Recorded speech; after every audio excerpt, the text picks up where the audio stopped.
नमस्कार दोस्तों। पिछले आलू प्याज की सीरीज़ में हमने बात की थी कि आप स्टॉक में एक साथ माल उठाकर, मंडियों से माल उठाकर आप 3 व्हीलर 4 व्हीलर या फिर एक लारी कार्ट से या फिर एक छोटी दुकान से भी आप इसकी शुरुआत कर सकते हैं प्याज आलू बेचने की। आज मैं आपको कुछ यूनिक आइडिया बताने वाला हूँ। देखिए, सबसे मेन चीज़ होती है प्याज की स्टोरेज, यानी कि जो आदमी प्याज की स्टोरेज कर पाता है वही सबसे आगे जा सकता है, यानी कि सबसे ज़्यादा प्रॉफिट उसी आदमी को हो सकता है। के अंदर आपका जो कॉस्ट है वो भी बहुत कम पड़ने वाला है और आप कम से कम 6 से 7 महीने तक स्टोर कर पाते हो। देखिए, प्याज की जो आमतौर पर जो पैदावार होती है, जो किस्म आती है, वो नवंबर के अंदर उसकी खेती शुरू होती है और उसकी जो कटाई है वो मार्च अप्रैल में होती है। स्पेशली मार्च हम मानते हैं एक एवरेज, तो मार्च के अंदर उसकी कटाई होती है। उसके बाद जब आप उसी फसल को आप सेल करेंगे तो आपको जो कॉस्ट पड़ेगा वो 5 से 10 के बीच भाव से आप उसको सेल करेंगे। लेकिन अगर आप उसको स्टोर कर पाते हैं तो आप आगे, यानी कि 3 से 4 महीने बाद उसको 15 से 20 रुपये में सेल करते हैं पर केजी के हिसाब से। फिर आप उसको और आगे अगर सेल करते हैं तो और आगे अगर टाइम स्पेंड करते हैं तो आप उसको 30 से 40 रुपये, क्योंकि देखना कि जब जब प्याज स्टोरेज हुए हैं, देश में कमी पड़ी है, तो प्याज की रेट 70-80 रुपया भी चली गई है। और प्याज की पैदावार जब ज़्यादा होती है तो प्याज बहुत सस्ता भी मिलता है, आपको 5-10 रुपये में भी प्याज मिल जाता है। इवन गाँव वालों को भी, जो टेम्पो वाले सेल करने आते हैं, 100 रुपये में आपको 7-8 किलो दे के जाते हैं। ऐसा बहुत कम होता है, लेकिन होता है जब पैदावार बहुत ज़्यादा होती है। कुछ इसमें फैक्टर काम करते हैं। साउथ इंडिया से भी अगर प्याज की पैदावार बहुत अच्छी हुई, क्योंकि साउथ इंडिया का जो टाइम है वो वहाँ पर पैदावार जो आती है वो सितंबर की पैदावार आती है, और अपनी जो पैदावार है वो सितंबर अक्टूबर के टाइम पर स्टोरेज करने वाली पैदावार होती है, यानी अपनी तो कटाई मार्च में होती है। तो अगर वहाँ पर पैदावार ज़्यादा हुई तो यहाँ पर बहुत बार बाहर से भी एक्सपोर्ट किए जाते हैं सरकार के द्वारा। तो ये कुछ फैक्टर होते हैं। अब हम बात करते हैं प्याज की जो मेन स्टोरेज वाली बात है, इसमें आप क्या क्या कर सकते हो। स्टोरेज के अंदर प्याज की सबसे मेन चीज़ होती है, आप एक छोटी सी बिल्डिंग बना सकते हो, यानी कि 1000 स्क्वायर फुट, 800-900 स्क्वायर फुट के हिसाब से आप एक ज़मीन सेलेक्ट करो, चाहे आपका खेत हो, आंगन हो, या फिर जो भी आपकी खाली ज़मीन पड़ी है, ठीक है। वहाँ पर आप इतने एरिया के अंदर आपको एक दीवार खड़ी करनी है, कुछ जालियाँ वहाँ लगानी है, यानी कि खिड़कियाँ आपको लगानी है। इसके बाद आप ऊपर टीन शेड रखेंगे। टीन शेड के साथ ही आपको एग्जॉस्ट फैन रखने पड़ेंगे, या तो आप ऊपर वाले एग्जॉस्ट लगा सकते हो या दीवारों के अंदर जो फिट होते हैं वो वाले भी एग्जॉस्ट लगा सकते हो, ठीक है। अब आप प्याज को स्टोर करोगे उस इलाके के अंदर, उस वेयर हाउस के अंदर आपने जो क्रिएट किया है। अब लेकिन आप ऐसा नहीं कि आप उसको ज़मीन के अंदर रखोगे, यानी कि ज़मीन पर आपको उसको नहीं रखना है, आप उसकी एक लेयर तैयार करोगे। आप जालियों से बनी हुई लेयर तैयार करोगे, उसके ऊपर जालियाँ ज़मीन से उठी हुई रहेंगी, आप उसके ऊपर प्याज रखेंगे, और इसके ऊपर भी प्याज को रखने के लिए आप जालियों से ही बने हुए जो केज होते हैं, पिंजरे होते हैं, वैसा स्ट्रक्चर आप बनवा सकते हो किसी भी लोहार या इस टाइप से जो भी लोहे का काम करते हैं वहाँ पर, ठीक है। वो आपकी एक बार इनिशियल कॉस्ट लग सकती है, लेकिन प्याज स्टोरेज की सबसे बेस्ट चीज़ होती है। प्याज जो होता है वो लॉन्ग टाइम तक स्टोर कैसे होता है। देखिए, प्याज को अंदर नमी नहीं लगनी चाहिए, सबसे मेन चीज़ तो ये होती है। प्याज के अंदर नमी नहीं लगनी चाहिए, आपके अंदर वहाँ पर वेंटिलेशन अच्छा होना चाहिए, और प्याज की जितना लंबा आप उसको स्टोर करोगे उतना उसका वेट डाउन होगा। जो प्याज आपने 5 रुपये का खरीदा या 10 रुपये का खरीदा और आप उसको लॉन्ग टाइम तक जा रहे हो, तो फिर आपने जो कॉस्ट गिनी है उसकी आधी कॉस्ट बच जाती है, यानी उसका वेट जो है वो कम से कम 30% वेट या 30 से 40% वेट भी डाउन हो जाता है। प्याज का टाइम होता रहेगा वैसे वैसे उसके वेट में भी कमी आती रहेगी, ठीक है। इसके बाद प्याज के अंदर नमी से ही बहुत सारी उसके अंदर जैसे वो जो कालापन आता है, ये बहुत सारी चीज़ें होती है। उससे बचने के लिए आप फिनाइल की गोलियाँ वगैरह कोने कोने में रख सकते हो। एग्जॉस्ट फैन के अंदर बहुत सारे लोग क्या करते हैं कि वो जो मैंने बताया तरीका, उसके बीच में ही, उस साइड में ही आपके एग्जॉस्ट फैन उस जैसे पाइप जैसे के स्ट्रक्चर में ही सेट कर देते हैं। बहुत सारे किसान फिनाइल की गोलियाँ रखते ही हैं, साथ में जो एग्जॉस्ट फैन होता है उसको ऊपर, यानी कि जो खींचता है हवा, उसके ऊपर ही आपके हेलोजन ट्यूब वगैरह लगा देते हैं ताकि गर्मी मिलती रहे उनको। बहुत ज़्यादा गर्मी की भी ज़रूरत नहीं होती।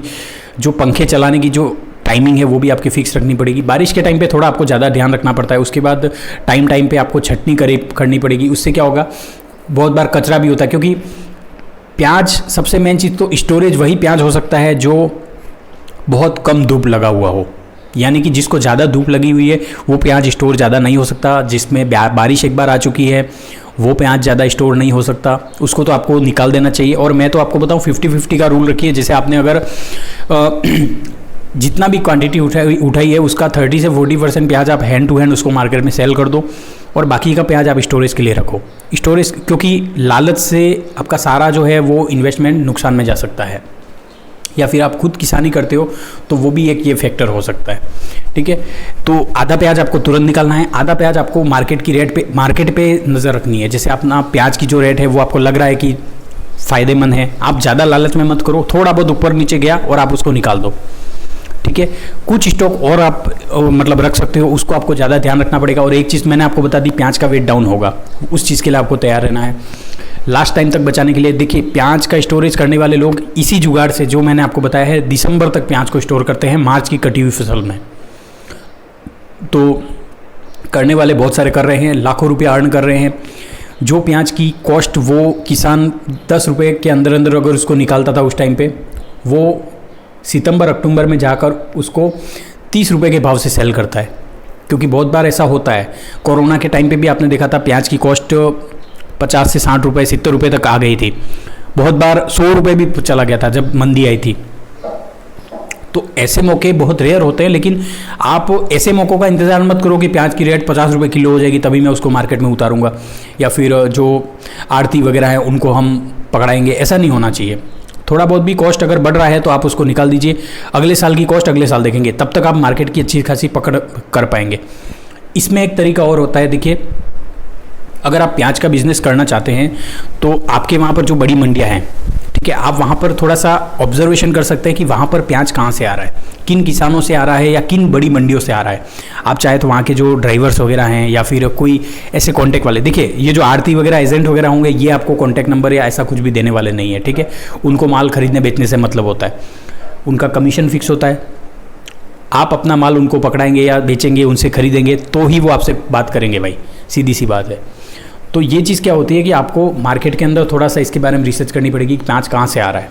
अगर आपने वहाँ से कॉन्टैक्ट जमा लिया तो आप अपना जो स्टोर किया हुआ प्याज है वो वहाँ उस मंडी तक पहुँचा सकते हो, या फिर इस मंडी में भी जहाँ पे आपको लग रहा है कि रेट यहाँ पर ज़्यादा बिक रहा है, यहाँ पर भी आप माल बेच सकते हो, या फिर यहाँ से खरीद भी सकते हो, स्टोर भी कर सकते हो। बहुत सारे तरीके होते हैं।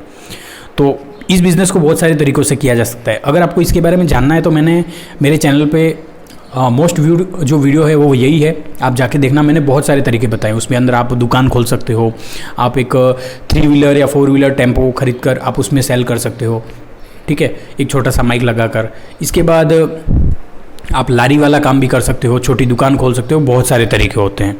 ठीक है, इसमें आप आलू का भी साथ में क्या मतलब आलू लहसुन ये काम भी आप साथ में कर सकते हो, मसालों का काम भी आप साथ में कर सकते हो। बहुत सारे ऑप्शन होते हैं, बिज़नेस को बहुत सारे तरीक़ों से किया जा सकता है। लेकिन आज जो पर्टिकुलर मैंने बताया वो प्याज की स्टोरेज के बारे में बताया। स्टोरेज के लिए मैंने आपको बता दिया बिल्डिंग की ज़रूरत पड़ती है, या फिर आपके पास बिल्डिंग नहीं भी है तो आप एक छोटे से जुगाड़ से भी इस तरीके से भी आप उस प्याज को सेव कर सकते हो। कमरों के अंदर वेंटिलेशन प्रॉपर होना चाहिए, नमी नहीं आनी चाहिए, प्याज की रेगुलर छटनी होनी चाहिए। उसके बाद जो हवा देने का जो सेटअप है वो भी प्रॉपर होना चाहिए, एग्जॉस्ट फैन लगे हुए होने चाहिए। ज़्यादा भी नमी नहीं आनी चाहिए, क्योंकि नमी तो ठीक है लेकिन ज़्यादा भी आप हवा दे दोगे तो उससे भी प्याज का जो वेट है वो डाउन हो जाता है। तो ये चीज़ भी ध्यान रखो, प्याज सड़ने लगते हैं, कुछ भी होता है, क्योंकि एक प्याज सड़ता है तो बहुत सारे उसका बैच पूरा बिगड़ जाता है। ठीक है, और ये जो पिंजरे वगैरह जो मैं आपको सेटअप आप इस वीडियो में देख रहे हैं वो आसानी से बन जाते हैं। आप जो लोहे का काम करने वाले जो होते हैं उनसे आप वेल्डिंग से आसानी से बनवा सकते हैं। उसमें आपका लोहे का खर्चा होता है। बाकी ये जो झालियाँ होती हैं ये तो आपको पता है बहुत सारी जगहों पे बाड़ वगैरह के इस्तेमाल के लिए, गार्डन की बाउंड्री के लिए भी इस्तेमाल होती हैं, उनसे भी ये चीज़ें बन सकती हैं। सीधा ज़मीन पे कांटेक्ट नहीं रखना है आपको, थोड़े ऊंचाई पे आप बनाएंगे और फिर आप चारों तरफ उसको बना के छोटे छोटे पिंजरे बना देंगे तो ऑटोमेटिक आप उसको रख सकते हो। या फिर आप जैसे जो शेल्फ होती है, शेल्फ के रूप में भी आप इसको क्रिएट कर सकते हो, जैसा आपका दिमाग लगे, जैसा आपका बजट कहे उस हिसाब से। क्योंकि वन टाइम इन्वेस्टमेंट होता है लेकिन ये सालों तक चलता है। वेयर हाउस आप बनाते हो वो भी सालों तक चलता है, लेकिन आप इन्वेस्टमेंट एक बार करते हैं लेकिन ये जो आपको प्रॉफिट देगा, यानी आप प्याज खरीद, फिर आप कॉन्फिडेंस से प्याज खरीद पाओगे, स्टोर कर पाओगे, बड़े बड़े जो भी व्यापारी हैं उनको अपना माल पहुंचा पाओगे। बहुत सारी चीज़ें होती हैं। और ख़ुद भी आप मार्केट में, आपके पास अगर कोई पिकअप वगैरह है, आप वैसे अगर अच्छा खासा प्रॉफिट करते हो तो आप ये सारे व्हीकल वगैरह खरीद लोगे, ट्रैक्टर खरीद लोगे, बहुत सारी चीज़ें कर सकते हो। अगर आपके पास ट्रैक्टर वगैरह है तो फिर आप इसी स्टोर माल को आप दुकानों तक पहुंचा सकते हो, बड़े जो होलसेलर है वहाँ पहुंचा सकते हो, रिटेल में, गांव के लेवल पर बहुत सारे ऑप्शन होते हैं। तो थोड़ा बहुत जो प्राइस होता है वो ऊपर नीचे होता है, लेकिन वहाँ पर भी आपको अच्छा खासा प्रॉफिट इसमें। अर्निंग वाला जो सिस्टम है उसमें आपका प्राइस का थोड़ा बहुत फ़र्क लगेगा, लेकिन बेनिफिट तो वहाँ पर भी हो सकता है। तो आज के वीडियो में भाई पूरा मैंने स्टोरेज के बारे में बता लिया है, लेकिन इसमें कुछ चीज़ें और बच गई हैं जो मैं प्रॉपर आपको बता नहीं पाया हूँ, जैसे प्याज की जो किस्में हैं उसके बारे में, जैसे नासिक वगैरह में बहुत सारी किस्में मिलती हैं। वीडियो में इतना ही। आई होप आपको वीडियो अच्छा लगा होगा, नॉलेजेबल लगा होगा, तो ज़्यादा से ज़्यादा शेयर करिए। ये वीडियो मैंने सिर्फ जानकारी के लिए बनाए हैं, आप इसको एक्सपेरिमेंट करके देखना इस बार, तो बहुत सस्ते में बन जाते हैं ये जुगाड़।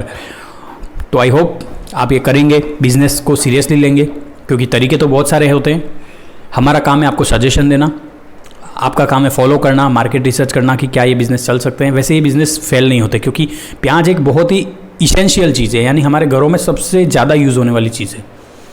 तो वीडियो अच्छा लगा हो तो ज़्यादा से ज़्यादा लोगों के साथ शेयर करना, और कुछ नॉलेजेबल चीज़ होंगी तो मैं आपके साथ डेफिनेटली इस बिज़नेस से जुड़े हुए जो भी जानकारी होगी मैं डेफिनेटली वीडियो बनाऊँगा। धन्यवाद।